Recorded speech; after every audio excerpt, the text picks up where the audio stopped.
Red Bull did not mean for this to get out. But Verstappen's Australian Grand Prix upgrade package just leaked, and the numbers are unbelievable. Over 2,000 laps completed in testing.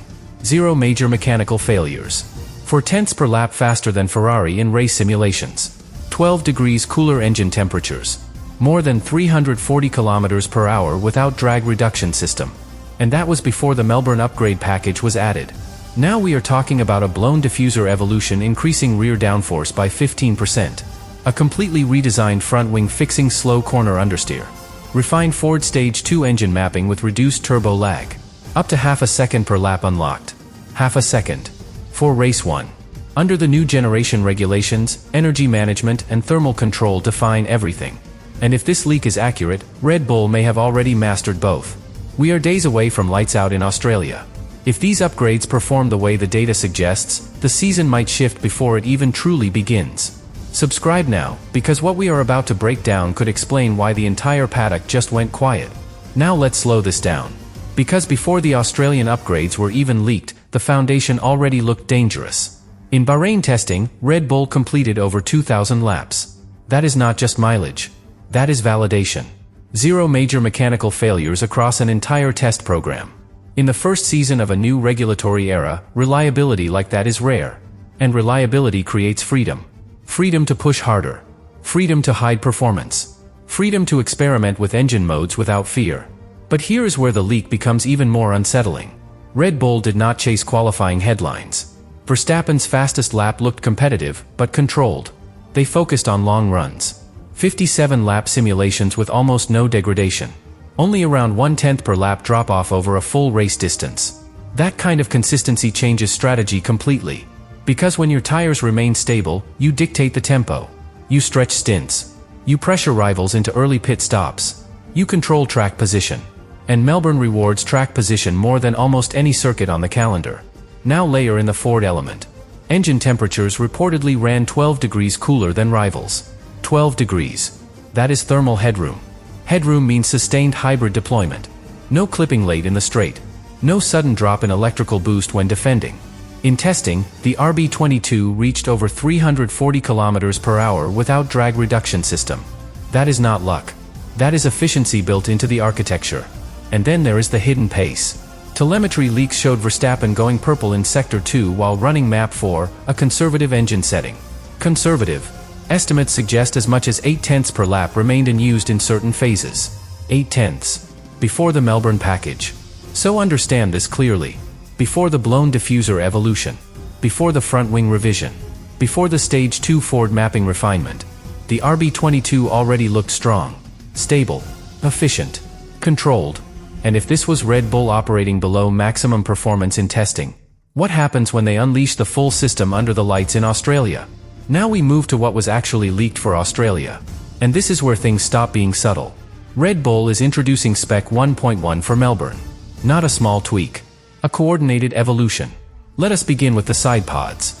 The blown diffuser version 2 design features a deeper undercut that merges airflow aggressively into the rear floor. But the real trick is thermal.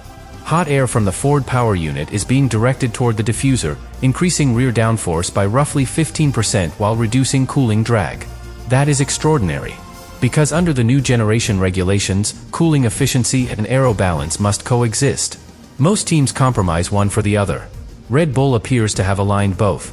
Estimated gain in medium speed corners. Around 2 tenths per lap. At Albert Park, that is massive. Now look at the front wing. A full mainplane revision. More camber. Sharper low-speed response. Specifically designed to reduce the understeer Verstappen mentioned in tight hairpins. Projected gain in Sector 1.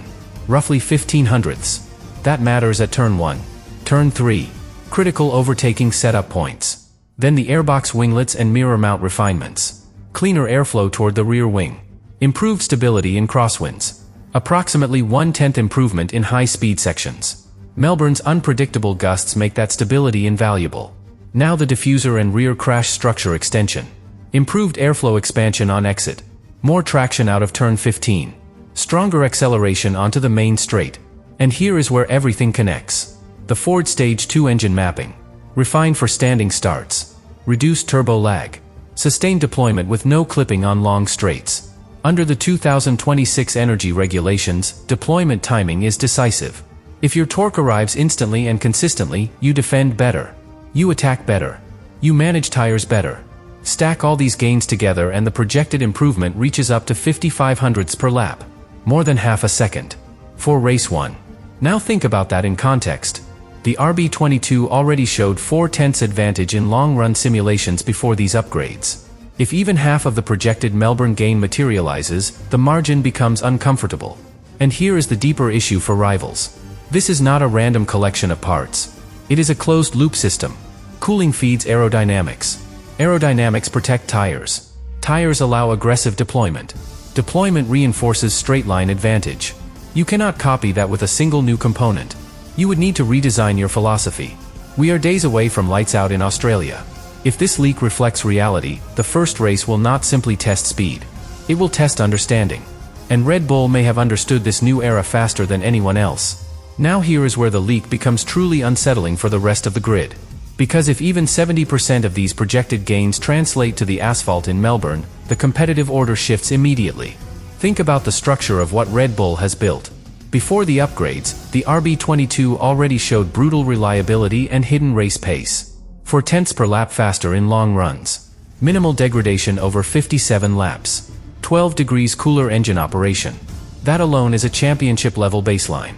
Now layer on top a blown diffuser evolution that converts engine heat into usable downforce. Add a front wing revision that directly fixes slow corner balance. Add diffuser exit expansion for stronger traction. Add a refined Stage 2 Ford mapping with reduced turbo lag and sustained deployment. This is not incremental progress. This is amplification. And here is what makes it dangerous under the 2026 regulations. These cars are defined by energy management. You cannot simply bolt on downforce without considering cooling. You cannot increase deployment without managing thermal load. You cannot chase peak speed without protecting tire stability. Red Bull appears to have aligned all three. And alignment is what rivals fear most. Now picture the race start in Australia. The lights go out. Verstappen launches. The refined engine map delivers torque instantly. The revised front wing gives him confidence on entry into turn 1. The rear stays planted thanks to the diffuser evolution. He exits into clean air.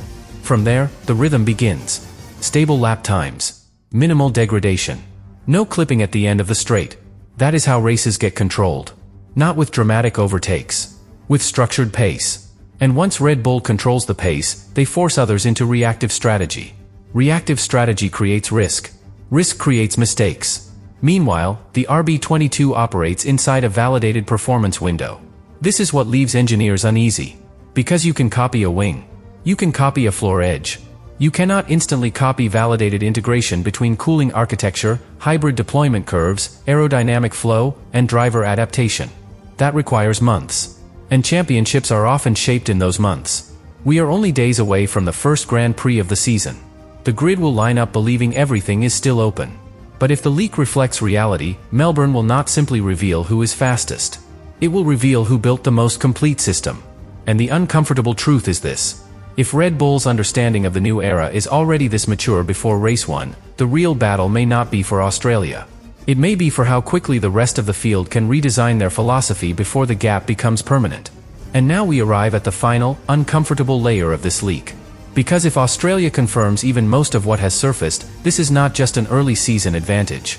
It is a structural head start. Think about how championships are really won. Not with one brilliant upgrade. Not with one dominant weekend. They are won when a team understands the regulations earlier than everyone else. When cooling architecture, aerodynamic flow, hybrid deployment, and mechanical balance all point in the same direction. Right now, Red Bull's RB22 appears to have that alignment. Before Melbourne, they already demonstrated brutal reliability and hidden race pace. Now they add a blown diffuser system that converts Ford's thermal output into usable downforce. They correct slow corner understeer with a revised main plane. They refine deployment with Stage 2 mapping. Projected gain. More than half a second per lap. Half a second in modern Formula 1 is not just speed. It is leverage. Leverage in strategy. Leverage in tire management. Leverage in psychological pressure.